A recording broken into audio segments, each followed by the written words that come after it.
So, tomorrow, we celebrate Independence Day, amen? Celebrate our nation's birthday.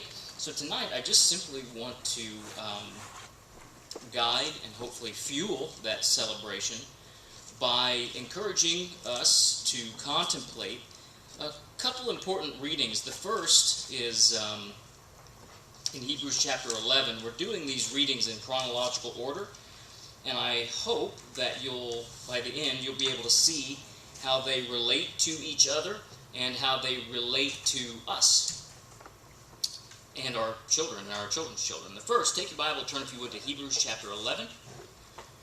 Hebrews chapter 11, and those of you who are initiated will know that this is the great faith chapter. So let's begin reading in Hebrews chapter 11. It says this: Now, faith is the substance of things hoped for, the evidence of things not seen. For by it the elders obtained a good report. Through faith we understand that the worlds were framed by the word of God, so that things which are seen were not made of things which do appear. By faith Abel offered unto God a more excellent sacrifice than Cain, by which he obtained witness that he was righteous, God testifying of his gifts, and by it he being dead yet speaketh. By faith Enoch was translated that he should not see death, and was not found, because God had translated him. For before his translation he had this testimony, that he pleased God. But without faith it is impossible to please him. For he that cometh to God must believe that he is, and that he is a rewarder of them that diligently seek him. By faith Noah, being warned of God of things not seen as yet, moved with fear, prepared an ark to the saving of his house, by the which he condemned the world, and became heir of the righteousness which is by faith. By faith Abraham, when he was called to go out into a place which he should after receive for an inheritance, obeyed. And he went out not knowing whither he went. By faith he sojourned in the land of promise, as in a strange country, dwelling in tabernacles with Isaac and Jacob, the heirs with him of the same promise. For he looked for a city which hath foundations, whose builder and maker is God. Through faith also Sarah herself received strength to conceive seed, and was delivered of a child when she was past age, because she judged him faithful who had promised. Therefore sprang there even of one, and him as good as dead, so many as the stars of the sky in multitude, and as the sand which is by the seashore innumerable. These all died in faith, not having received the promises, but having seen them afar off, and were persuaded of them, and embraced them, and confessed that they were strangers and pilgrims on the earth. For they that say such things declare plainly that they seek a country. And truly, if they had been mindful of that country from whence they came out, they might have had opportunity to have returned, but now they desire a better country, that is, an heavenly. Wherefore God is not ashamed to be called their God, for he hath prepared for them a city. By faith Abraham, when he was tried, offered up Isaac, and he that received the promises offered up his only begotten son, of whom it was said that in Isaac shall thy seed be called, accounting that God was able to raise him up even from the dead, from whence also he received him in a figure. By faith Isaac blessed Jacob and Esau concerning things to come. By faith Jacob, when he was dying, blessed both the sons of Joseph, and worshipped leaning upon the top of his staff. By faith Joseph, when he died, made mention of the departing of the children of Israel, and gave commandment concerning his bones. By faith Moses, when he was born, was hid 3 months of his parents, because they saw he was a proper child, and they were not afraid of the king's commandment.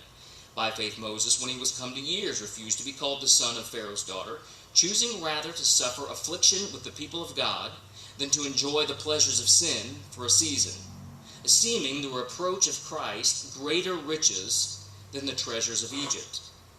For he had respect unto the recompense of the reward. By faith he forsook Egypt, not fearing the wrath of the king, for he endured as seeing him who is invisible. Through faith he kept the Passover and the sprinkling of the blood, lest he that destroyed the firstborn should touch them. By faith they passed through the Red Sea as by dry land, which the Egyptians assaying to do were drowned. By faith the walls of Jericho fell down, after they were compassed about 7 days. By faith the harlot Rahab perished not with them that believed not, when she had received the spies in peace. And what shall I more say? For the time would fail me to tell of Gideon, and of Barak, and of Samson, of Jephthah, of David also, and of Samuel, and of the prophets, who through faith subdued kingdoms, wrought righteousness, obtained promises, stopped the mouths of lions, quenched the violence of fire, escaped the edge of the sword, out of weakness were made strong, waxed valiant in fight, turned to flight the armies of the aliens. Women received their dead raised to life again, and others were tortured, not accepting deliverance that they might obtain a better resurrection. And others had trial of cruel mockings and scourgings, yea, moreover, of bonds and imprisonment. They were stoned, they were sawn asunder, were tempted, were slain with the sword. They wandered about in sheepskins and goatskins, being destitute, afflicted, tormented, of whom the world was not worthy. They wandered in deserts and in mountains and in dens and in caves of the earth. And these all, having obtained a good report through faith, received not the promise, God having provided some better thing for us, that they without us should not be made perfect. Now hang on. Notice the Bible wasn't written in chapters. Wherefore, seeing we also are compassed about with so great a cloud of witnesses, let us lay aside every weight, and the sin which doth so easily beset us, and let us run with patience the race that is set before us, looking unto Jesus, the author and finisher of our faith, who for the joy that was set before him endured the cross, despising the shame, and is set down at the right hand of the throne of God. For consider him that endured such contradiction of sinners against himself, lest ye be wearied and faint in your minds. Ye have not yet resisted unto blood, striving against sin. Ladies and gentlemen, this is the foundation of our liberty. Understand that. This right here, what I just read, this book, this faith that these chapters are about, this is the foundation of America. This is the foundation of the liberty that we had. Listen to some of these quotations from some early patriots. William Penn said this: "Those who will not be governed by God will be ruled by tyrants." Thomas Jefferson said, "The reason that Christianity is the best friend of government is because Christianity is the only religion that changes the heart." Benjamin Rush said, "Liberty without virtue would be no blessing to us." Think about that. Liberty without virtue is not a blessing. I like this quote from Benjamin Franklin, who, by the way, was a deist. He had a sketchy relationship with God, but he did say this: "I have lived, sir, a long time, and the longer I live, the more convincing proofs I see of this truth. God governs in the affairs of men. And if a sparrow cannot fall to the ground without his notice, is it possible that an empire can rise without his aid?" George Washington had an answer for that. He said, "It is impossible to rightly govern the world without God and the Bible." Now, listen to the end of this statement for those who believe in separation of church and state, which is not in the Constitution, by the way. That phrase was only stated in a letter by Thomas Jefferson to a pastor.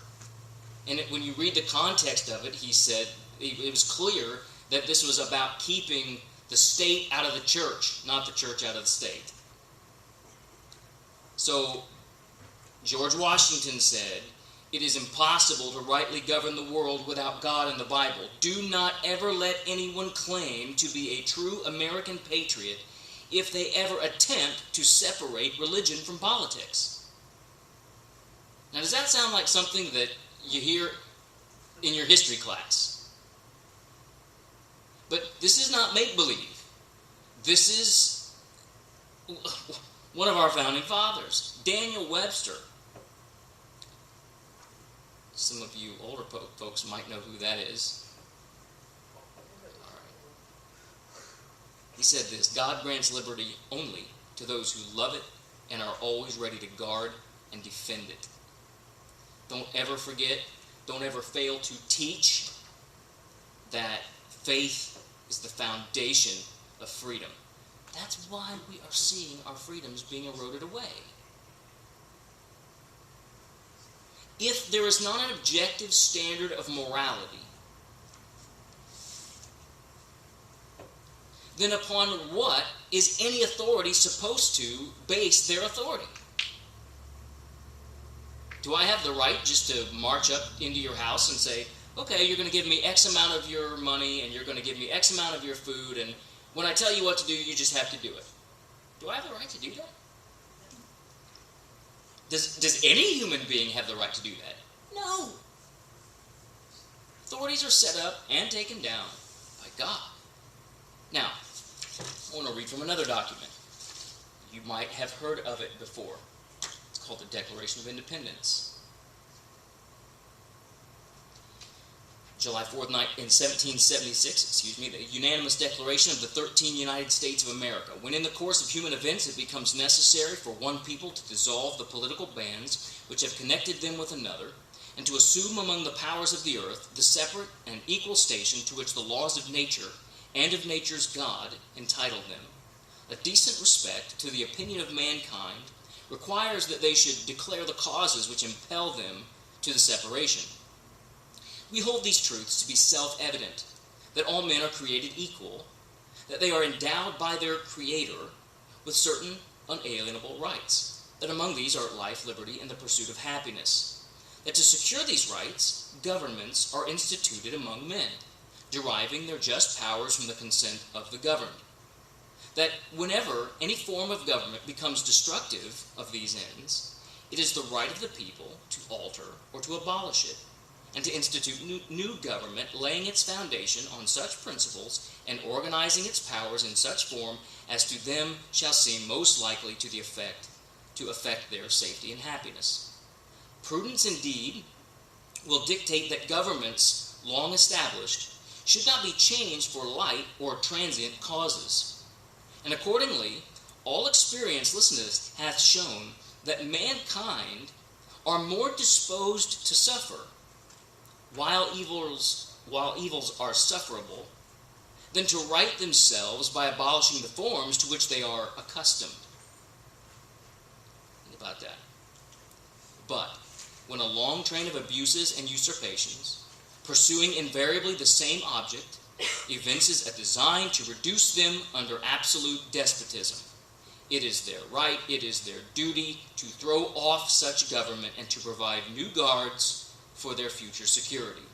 Such has been the patient sufferance of these colonies, and such is now the necessity which constrains them to alter their former systems of government.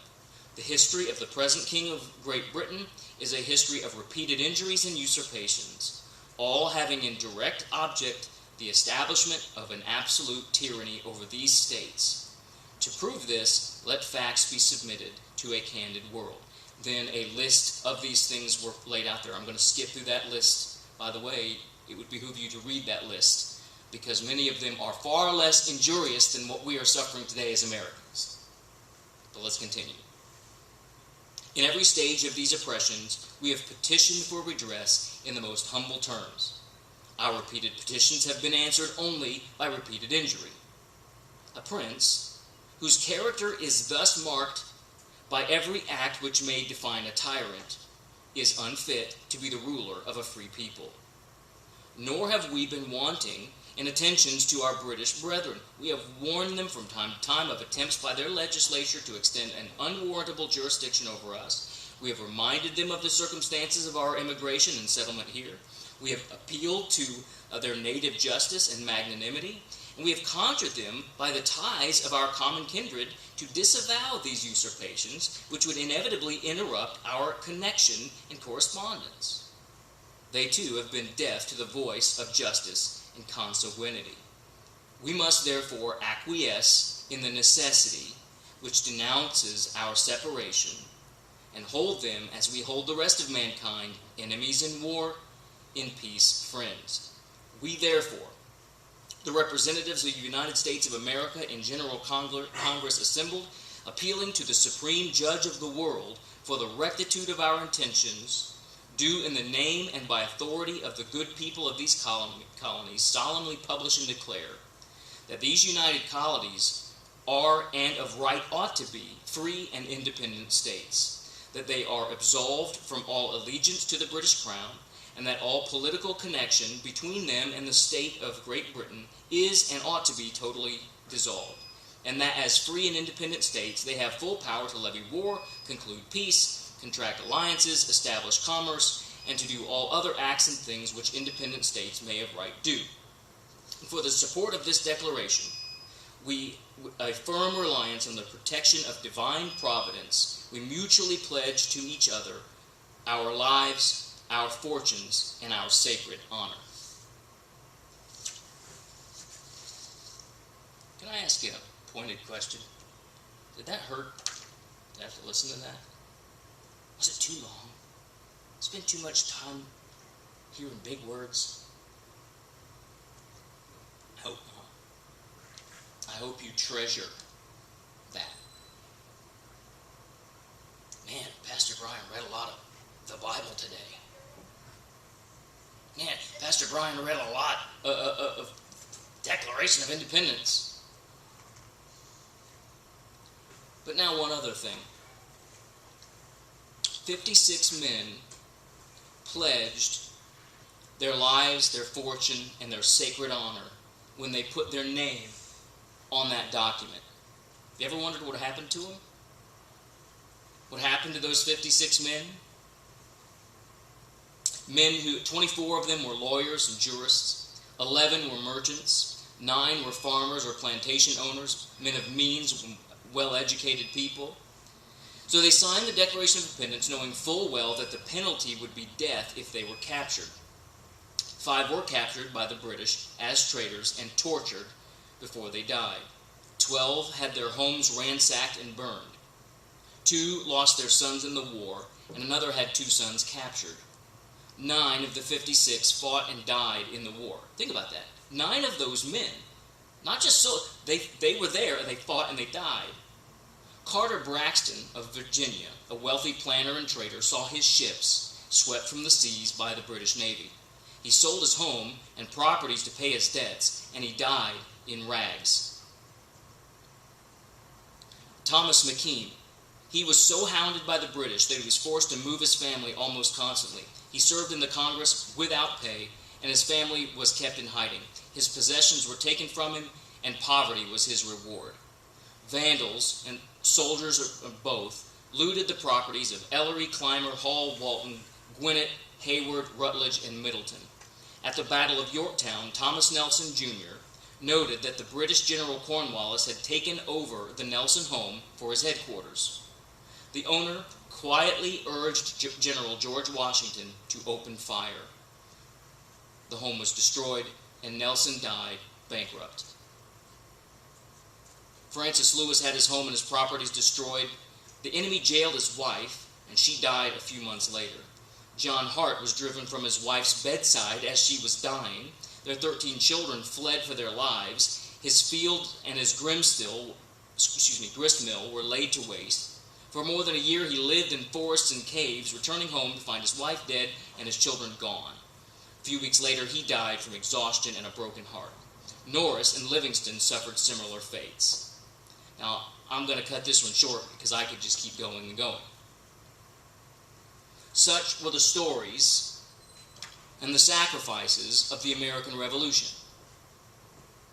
They were not wild-eyed, rabble-rousing, hillbilly ruffians. They were well-spoken men of means and of high education.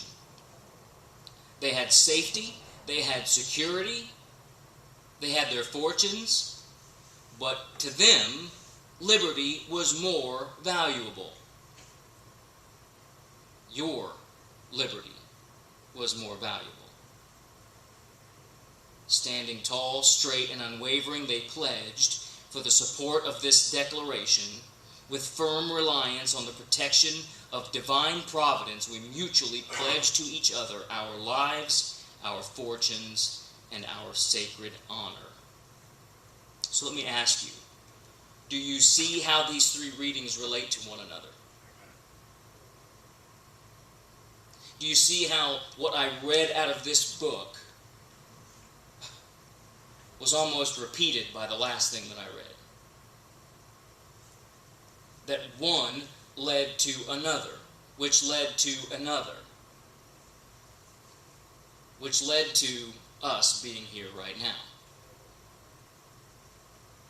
So do you see how these things relate to you? How this relates to you? How the Declaration of Independence still relates to you? This is not just some book that should sit on a shelf. It's alive, it's quick, it's powerful. It is the power of God unto salvation. It's the foundation of our freedom. It's the book that our founding fathers used to figure out how to build and lay the foundation of the greatest nation that has ever lived. Period. It is God that calls us out of bondage. Amen? It is God that calls us to oppose tyranny. And it scares me that men in my position would be so ignorant as to suggest that our founding fathers were actually in sin. That they should have submitted to the crown, because that's what a good Christian would do. Because they don't understand how to interpret their Bible. It is God that endows us with liberty, not the whims of men. You know, one of the things I very often see on Facebook, and I pretty much answer the same way all the time. Should parents be allowed? Should Americans be allowed? Should people be allowed? And I always say, let's think about that word, allowed.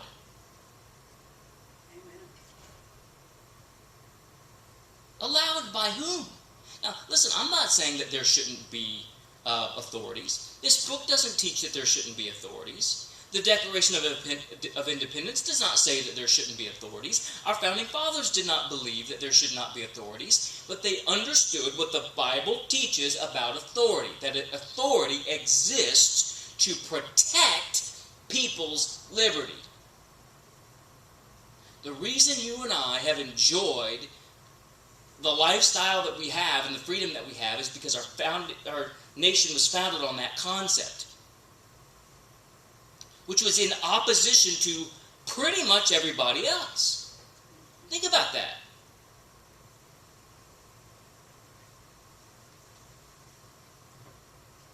It's God who instructs us, inspires us, equips us to secure liberty and maintain liberty. Again, our founding fathers said that the Constitution they wrote following the Declaration of Independence was only suitable, would only work for a moral people. If people will not submit themselves to what is right out of their own conscience, then they can't handle freedom.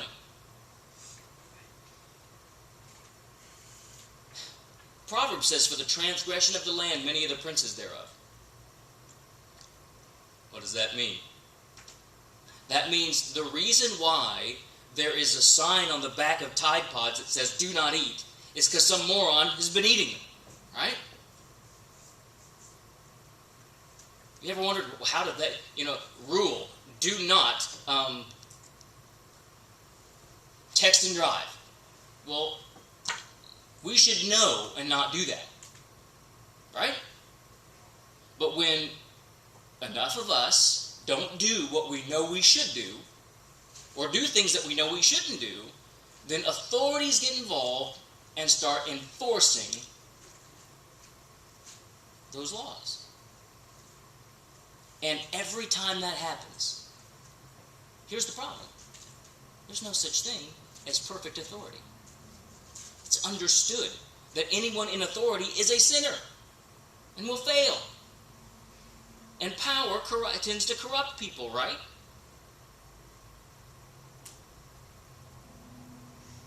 Our job is to recognize the truth about how this nation is supposed to work. And when you read history, real history, not this revisionist garbage that's being sold,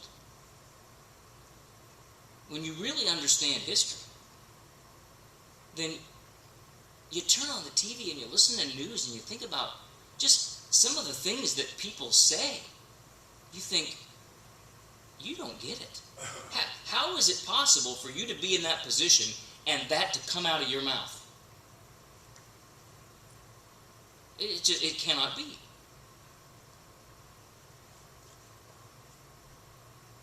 You know what's sad? What's sad is a healthy America would sort DC out very quickly. Just our ancestors from 100 years ago would look at what's going on in DC.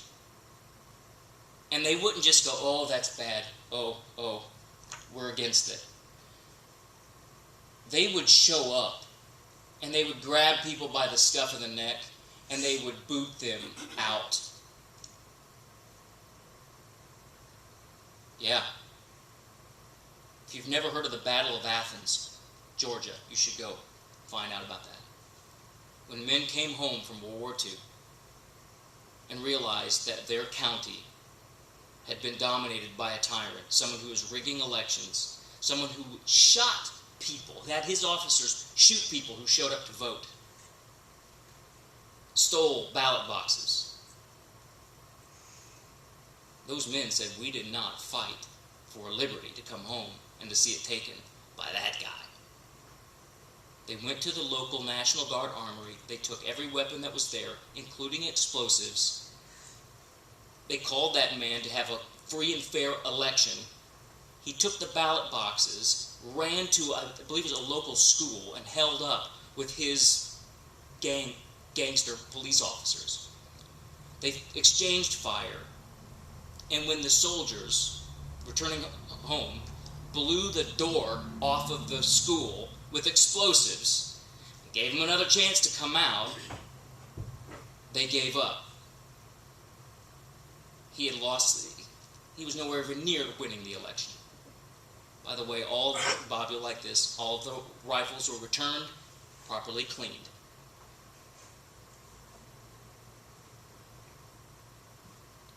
Is that right? Is that wrong? Here's the problem. I got a job. I got kids. I got bills to pay. I can't be marching off to some war. I can't be marching off like that. I got people that count on me. I've got things I've got to do. So did the Founding Fathers.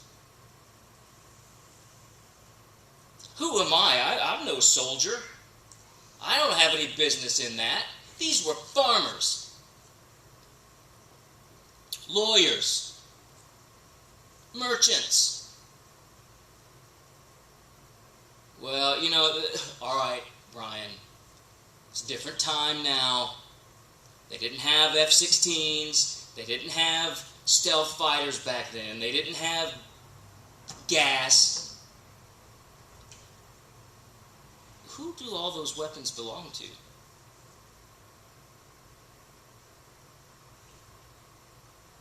You're talking crazy.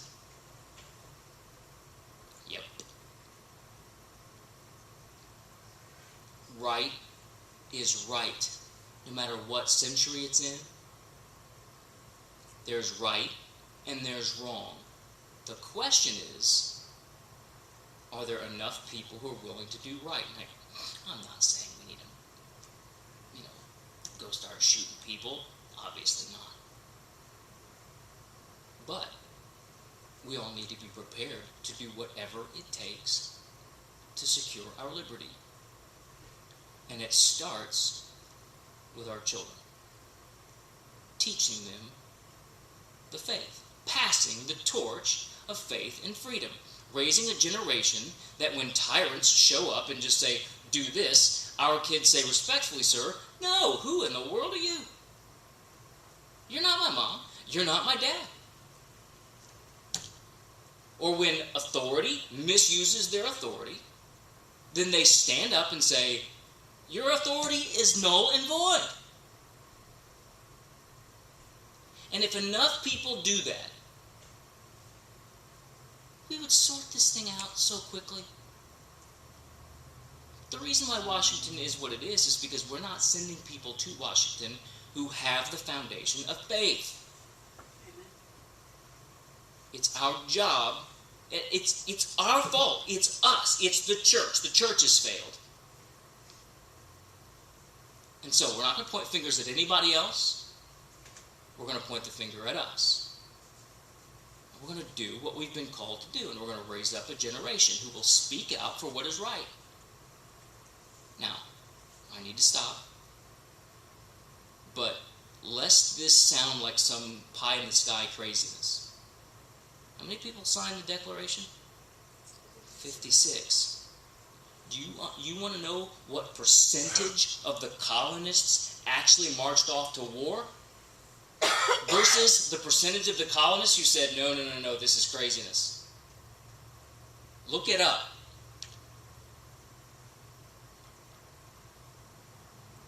Just like it was in Acts, a very small group of people who are willing to stand up and trust God. We win if we're willing to obey. Amen? Heavenly Father, we come before you and we love you and we thank you and we praise you for the clear evidence of your hand leading and guiding the founders of our nation. Lord, I thank you so much for your mercy and your grace and the power, the wisdom, the courage, the bravery, the tenacity that you gave those men.